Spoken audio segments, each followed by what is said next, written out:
standing at a moment that he perceived to be a transformative moment in the history of the Jewish people. A young man in his late 20s, some 2,600 years ago, looked out at his community.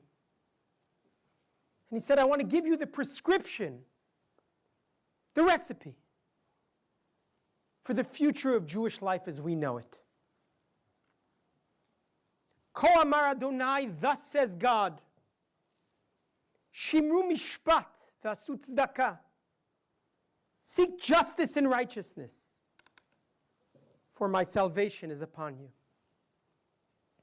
Blessed is the person, said this young man, who does this. The man, the woman, who grasps onto it. The one who observes the Sabbath, and at the same time, shomer yado me'asot kol ra, who protects himself from doing or herself from doing any evil. The prescription of justice and righteousness is the precise recipe for the future of the Jewish people. But then the prophet looked out at his community and he introduced them to two people, two men who you wouldn't necessarily see walking down the street together. V'al yomar ben hanechar hanilva el Adonai, let not the convert, the heathen who walks with God, say, Havdel yavdileni Adonai mi'alamo, God has separated me out from God's people. One person, the convert. V'al yomar hasaris, saris is a man who cannot bring children into the world. Let not he say, behold, I am a dried twig. A strange prophecy by any account. And then this young man in his 20s, the prophet Isaiah, speaks to each one of these two people. First he speaks to the men who cannot have children. He says, hey,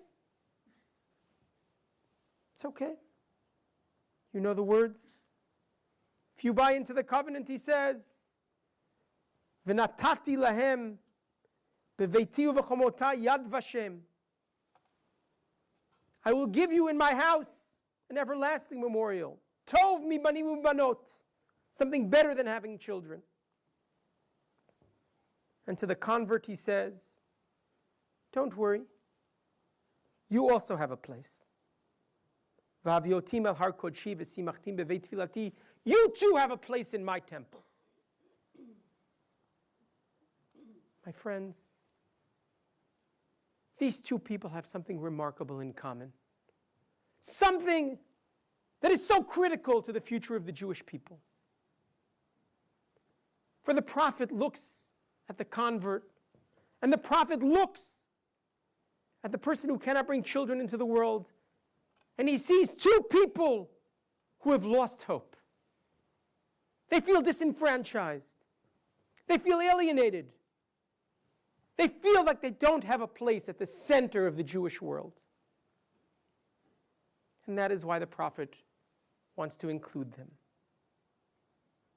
But I would submit to you that each of these people has something different about them.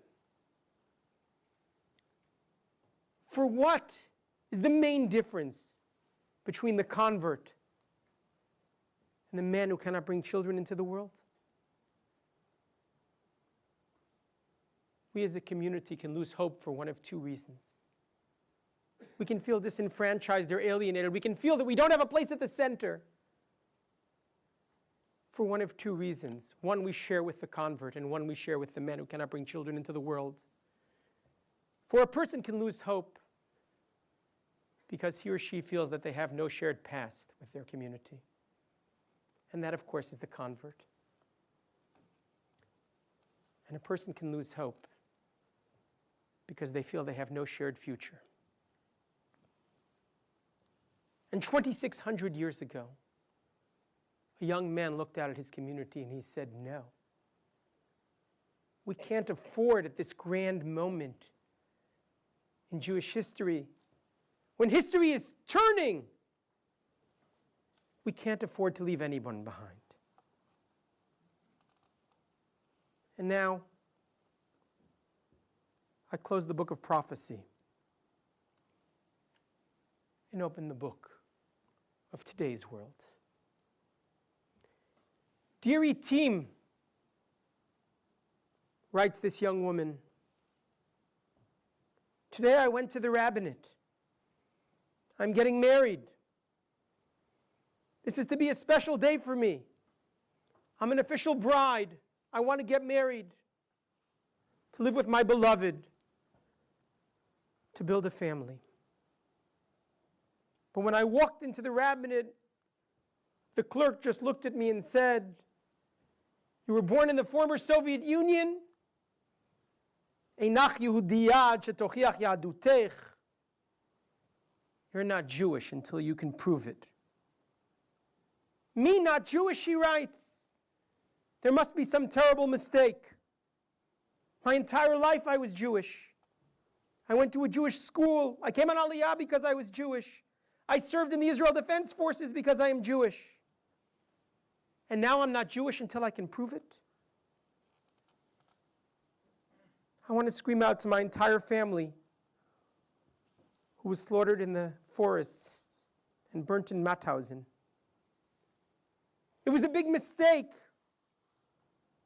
I know you went to your deaths as Jews. If only then, she writes, you could have called out and told them, no, don't shoot. For in the rabbinate in Jerusalem, they will raise questions about your Judaism. Perhaps then, she writes, my grandmother and my grandfather and my uncles and my aunts would be here today to tell their story. You went as proud Jews to your deaths. Hitler haya pachot kapdan mi'arabanut. Hitler was less vigilant. He was less meticulous. He was less careful than the state of Israel and the rabbinate. And this young woman ends her note by writing, the degradation that I felt today will never be erased from my heart.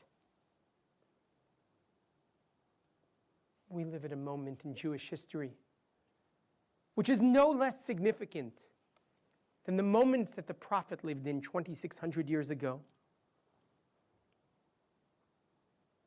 This is a dramatic moment in the history of our people. To some extent, more dramatic than 1948 or 1967. For the first time, we, together as a people,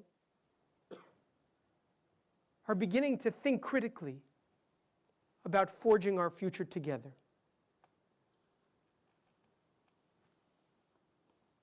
There are those within the community who believe they have the only truth. There are those within the community who are happy to leave the disenfranchised and the alienated out. They seek to maintain the center. They seek to raise the walls. They seek to keep those who feel that they don't have a shared past or a shared future out. And then there's another group of Jews. There's another group of Jews who are no less prophetic than the prophet Isaiah himself. That group of Jews says, we appreciate this grand moment in Jewish history. We understand its significance. It's not only about justice and righteousness. It's about making sure that the alienated, the disenfranchised, those who have lost hope from being part of the center, feel no less part of our grand story. We have a great responsibility, not just to understand and appreciate this great moment in Jewish history, not just to understand and appreciate the gifts that God has given us. We have a great opportunity to do something about it.